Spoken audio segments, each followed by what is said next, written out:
નમસ્કાર મિત્રો, સ્વાગત છે આપ સૌનું. આજે આપણે અભ્યાસ કરવાના છીએ ઓર્ગેનાઇઝેશનલ બિહેવિયર, એટલે એને શોર્ટમાં કહેવાય છે OB. It has two words, organizational એટલે કે ઓર્ગેનાઇઝેશન એન્ડ બિહેવિયર. ઓર્ગેનાઇઝેશન એટલે શું કહેવાય છે અને બિહેવિયર શું કહેવાય છે, જોઈએ બંનેનો ડિફરન્સ. ઓર્ગેનાઇઝેશન એટલે કે as two or more individual who are interacting with each other within a deliberately structured set up and working in an interdependent way to achieve some common objectives. બરાબર, તો આના માટે કહેવાય છે આર્ય organisation.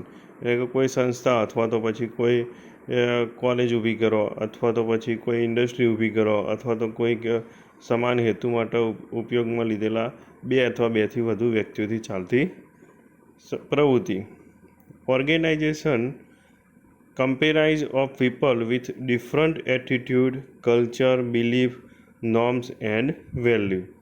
Behavior, it is how an individual act and react.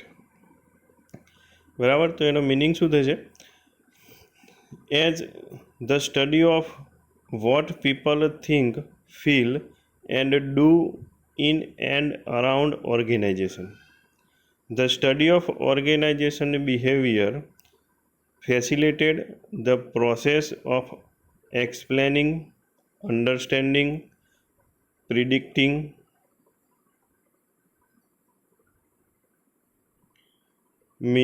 maintaining and changing employee behavior in an organization setting.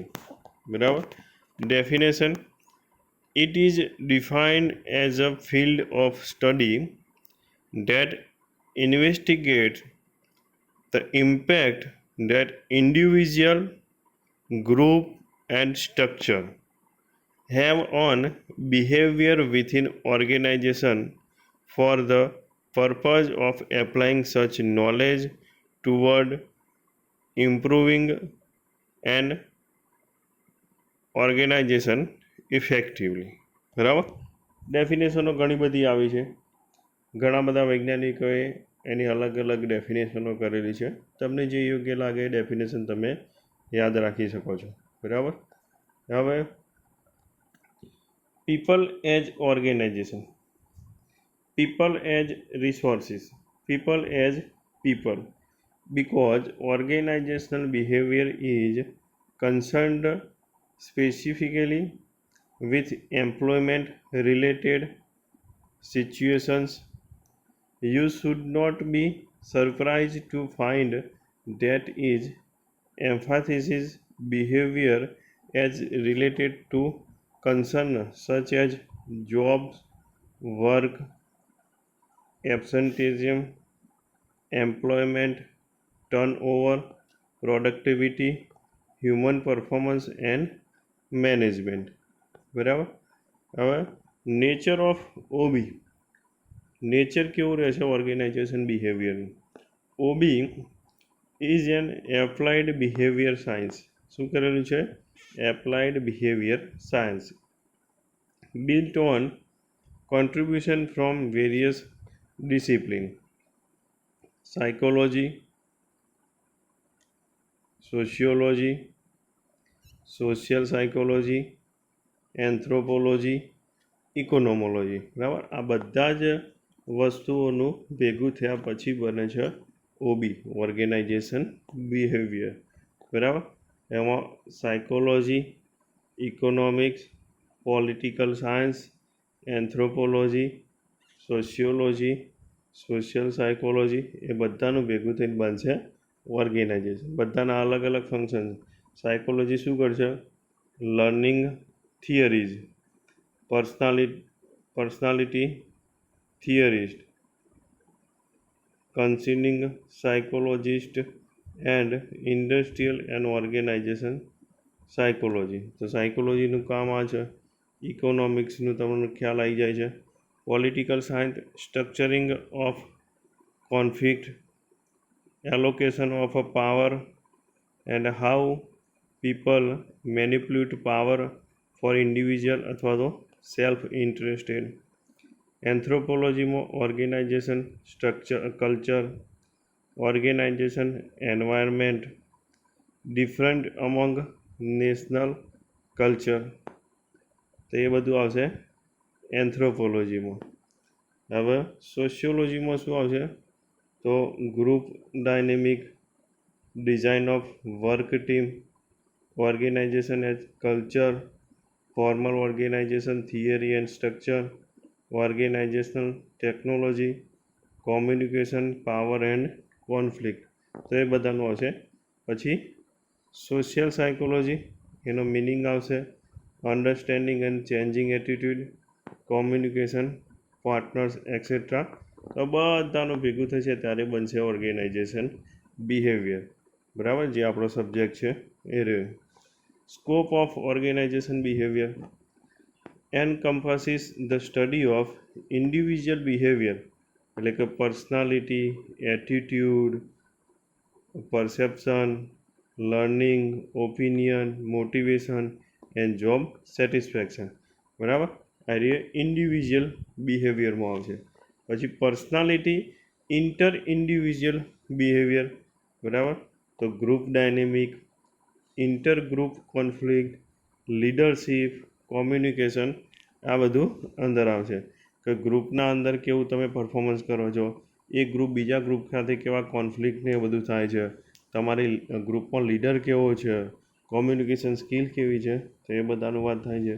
Behaviour of organisation such aspect as their formation, structure, effectiveness and formal and informal organization.